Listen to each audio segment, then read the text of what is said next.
Hey guys, it's Scott, and this is a look at how defense is calculated in Dark Souls 3, and how damage mitigation works, and really how all that stuff works.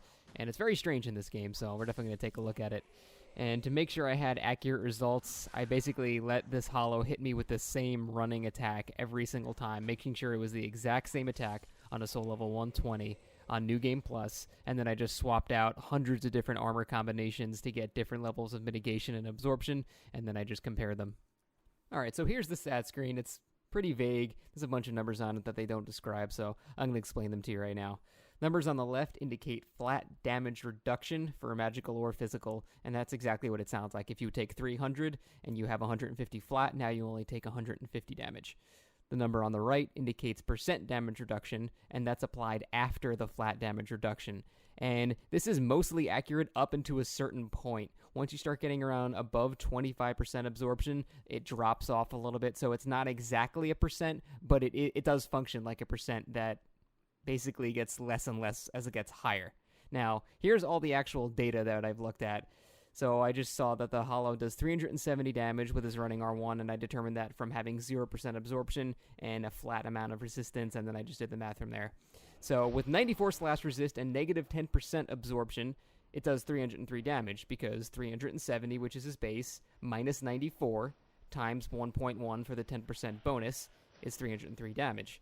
Also, 370 minus 89 is it's 281, so really, really close. 111 slash resist with 10% absorption functions the same way. 370 minus 111 times 0.9, I think it was 233. So it follows the same formula pretty frequently until you get into really high absorption rates. Once you get above 20, it starts dropping off a bit, and it's the absorption that drops off, not the actual flat damage resistance. So as absorption gets higher and higher, it becomes less and less effective. I don't know the exact curve yet, but once you get above 20, it's no longer 1% per the actual amount. It gets less and less. So, not very clear, but that's the pattern it follows. Alright, now for some weird stuff. So, it seems it doesn't matter what your armor is. All pieces give the exact same bonus to flat damage reduction, which means you could be wearing Havel's helmet, you can be wearing a little cloth helmet, and you'll get the exact same bonus to flat damage reduction. It only cares if you have pieces of armor equipped, not what actually is equipped, and every piece has a different level of bonus. So the chest gives you 20% bonus, legs give you 14%, arms give you 6%, and the helmet gives you 10%.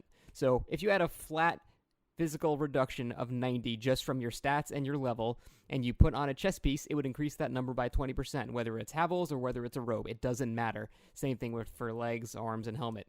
All this adds up to a maximum bonus of 50% to your flat physical defense. So what this means, basically, is if you're missing any armor piece, you are taking way more damage. If you don't like wearing helmets for fashion, you're going to be taking 10% more flat damage than any other player. If you're completely naked, you're taking 50% more flat damage than every other player. It's a huge, huge difference, and it kind of basically just says, we want you to wear armor, but we don't really care what you're wearing. It's more toward like a Bloodborne style, where it doesn't matter if you're wearing big fat armor, they just want you to actually be wearing something.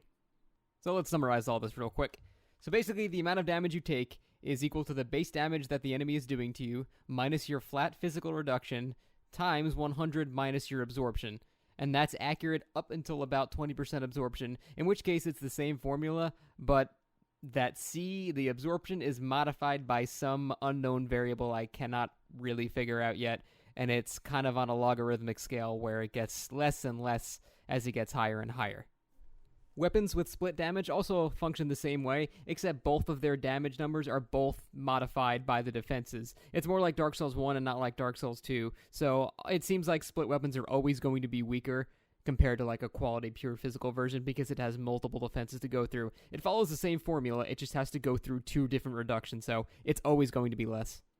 Your flat damage reduction is based off your level and various stats that increase this, and the amount that you actually get total depends on the amount of armor that you have equipped, not the type of armor you have equipped. So in terms of preventing small weapons doing flat physical damage to you, simply having all of the pieces of an armor is enough. You can have, an entire robe on or full Havel's, and you'll be dealt the same amount of damage if it's a small, quick weapon, and it meets, the actual threshold of a flat amount of damage before percentage actually matters.